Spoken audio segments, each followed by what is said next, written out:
mesdames et messieurs, nous sommes ici à New York, comme nous vous l'avions dit, pour couvrir la 80e session des Assemblées Générales des Nations Unies qui se tient ici à New York. Et il y a une grande délégation des Congolais, mais surtout des journalistes congolais qui ont fait le déplacement ici à New York pour vous faire vivre justement ce qui va se passer ici, parce que comme je vous l'ai dit, c'est une session assez particulière et historique pour la RDC, parce que la RDC occupe la vice-présidence de l'Assemblée Générale des Nations Unies pour cette année. Yves Abdallah de la RTNC, bonjour. Oui, bonjour. Bienvenue à New York. Ouais, merci. Ben, tu m'accueilles comme citizen, c'est bien ça. Tu me reçois comme citizen. Oui, bien sûr. Ouais, ça fait plaisir de te recevoir chez moi. Chez moi, c'est plutôt d'ici quand même. Mais New York, c'est toujours impressionnant quand même d'être là. Oui, ben moi, il faut dire que c'est la première fois. Ah ouais? Ouais, j'ai été presque partout, mais j'ai jamais été ici. Ouais? Mais ce qui impressionne, c'est les écrans tout autour, comme tu peux le voir ici. J'espère qu'on peut avoir ça un jour à King. Donc Yves, tu es là pour couvrir cette session, cette 80e session des Assemblées Générales des Nations Unies. Oui, vous savez que la question congolaise est au centre de toutes les grandes réunions à travers le monde. Ça va faire plus de 30 ans aujourd'hui que nous comptons nos morts. Et grâce au FONAREV, le pays s'est inscrit sur un chemin de bataille pour la reconnaissance du génocide congolais dû aux gains économiques qu'on appelle Génocost. Et il y a 2 semaines, le FONAREV était au siège des Nations Unies pour le droit de l'homme à Genève pour plaider la même cause. Et ici, à New York, le FONAREV tient déjà ce lundi, à l'ouverture, en marche de l'ouverture de la 80e session, un déjeuner avec tous les différents partenaires pour présenter vraiment la vraie facette de la situation sécuritaire en RDC et pour plaider pour la reconnaissance du génocide. Et le président de la République participe également à la 80e session et prendra la parole ce mardi, sauf imprévu. Certainement dans son discours, il plaidera aussi pour cette affaire d'insécurité, pour Goma. Et surtout pour la reconnaissance du génocide congolais. Oui, parce qu'il faut avouer que depuis le CNDP, M23-1, M23-2, 3, jamais une rébellion n'a autant affiché l'ambition de s'organiser jusqu'à se doter d'une armée. Ça signifie que nous sommes très proches de la balkanisation de ce pays. Si on n'y prend pas garde, une partie de nos terres partira. Donc tu es là justement pour couvrir ça pour les téléspectateurs de la RTNC? Oui, pour la RTNC, nous sommes là jusqu'au, je pense, au 28, à la clôture. Ouais. Puis nous rentrerons très rapidement à Kinshasa parce qu'il y a du boulot qui nous attend. Voilà, d'autres consoeurs aussi qui sont avec nous. Hein. Rachel Kitita. Bonjour, chère Rachel. Hello. Hello. Welcome to New York. Thank you. Thank you. Ça va, l'anglais, ça avance? On est bien obligé. Ouais. Depuis des années, d'ailleurs, on le sait qu'il faut faire avec l'anglais, bien qu'on ne s'y met pas trop. Mais c'est très important d'apprendre l'anglais. Et c'est encore plus important quand vous arrivez dans un pays anglophone. Ouais. Alors, pour le cas d'espèce, je suis aux États-Unis. C'est encore très intéressant de comprendre que c'est le moment d'apprendre l'anglais pour ceux qui ne l'ont pas encore appris. Voilà. Alors donc Rachel, toi comme d'autres confrères, vous êtes là pour couvrir cet événement, les Assemblées Générales des Nations Unies, une session qui est assez particulière quand même pour la RTNC, pour la RDC. Absolument particulière parce que depuis les sessions ont toujours été particulières, mais ces dernières sessions sont très particulières pour la RDC et surtout celle-ci au regard de l'évolution de l'actualité sécuritaire dans le pays avec la prise de Goma et de Bukavu, le nord et le sud Kivu, et des mouvements rebelles qui sévissent dans les provinces comme l'Ituri, encore sous état de siège aujourd'hui. C'est très particulier parce que la RDC attend des réponses avec les pas diplomatiques que le pays a déjà franchis sous la houlette du président de la République. Il est très important aujourd'hui de faire un suivi de tout ce qui a été fait, un autre plaidoyer à un autre niveau, car vous savez que les États-Unis ont été pour beaucoup dans la signature de l'accord entre le Rwanda et la République démocratique du Congo. Ce n'est pas fini parce que la guerre en soi n'est pas terminée, bien qu'il y a eu des on va dire, des bases qui ont été posées, mais il faut aller au-delà de ce qui est dit sur ces accords. Il faut avancer le débat, et notamment le débat aujourd'hui, c'est la reconnaissance au niveau international du génocide congolais. Des millions de Congolais, on parle aujourd'hui de plus de 16 millions de morts.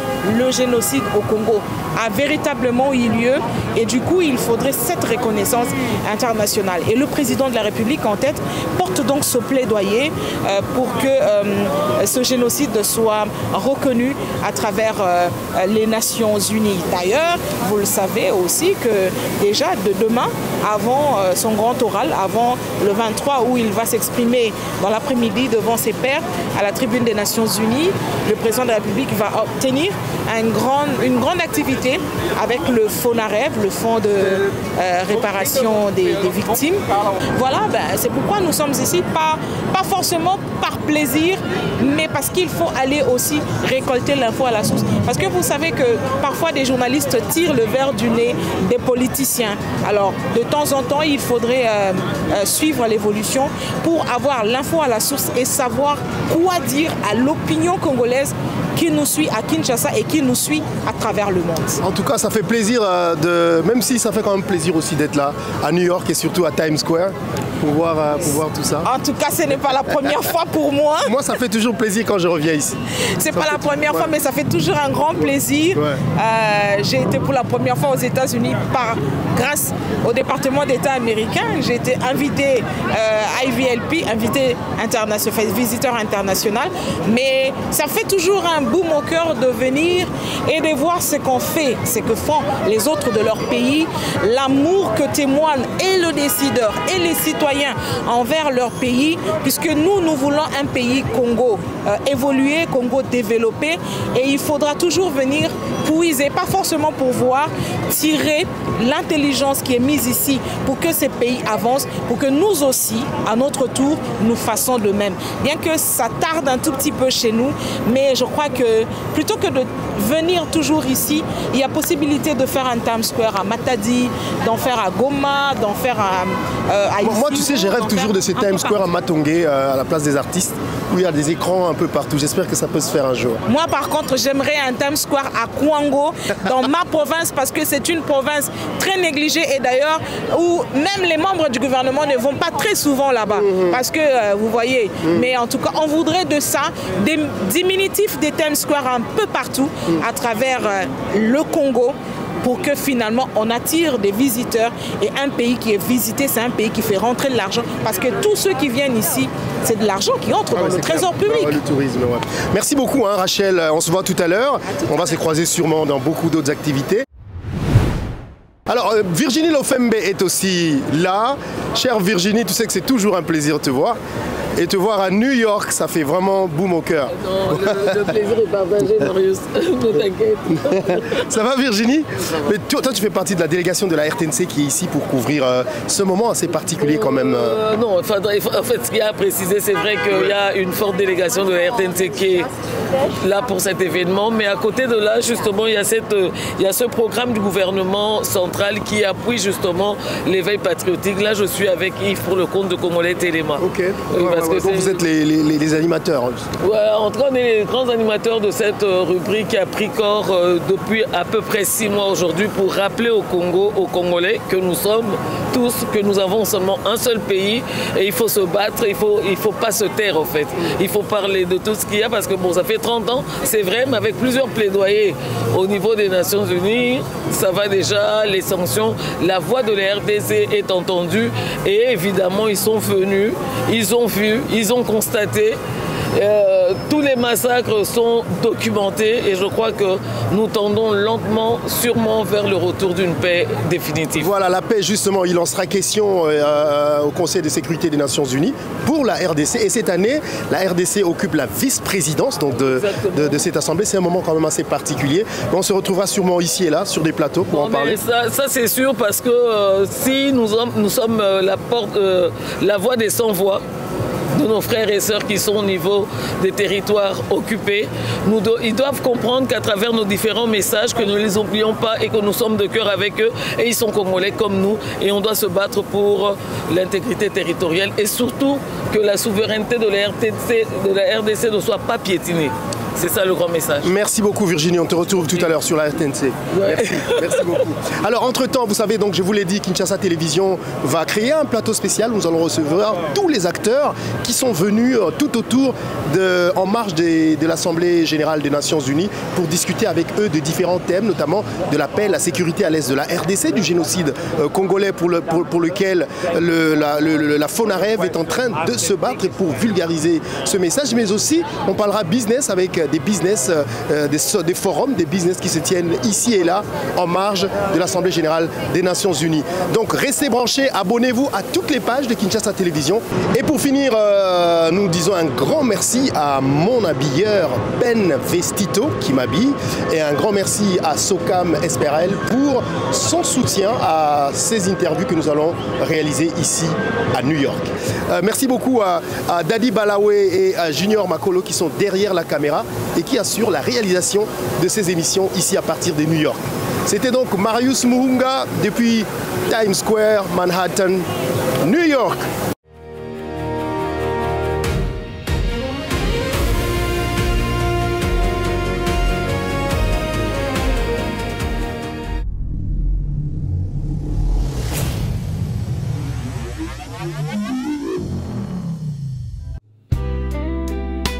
Au cœur de la ville de Kolwezi, un lieu hors du tumulte.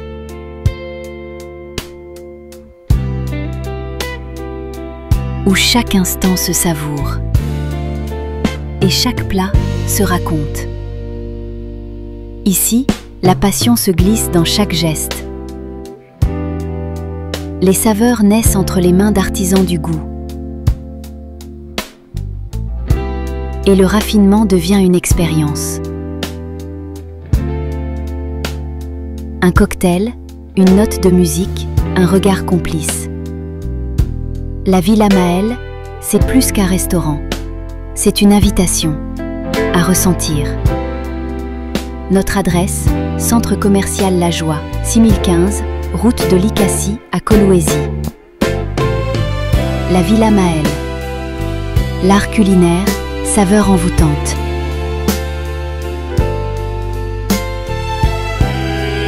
Yep, we share.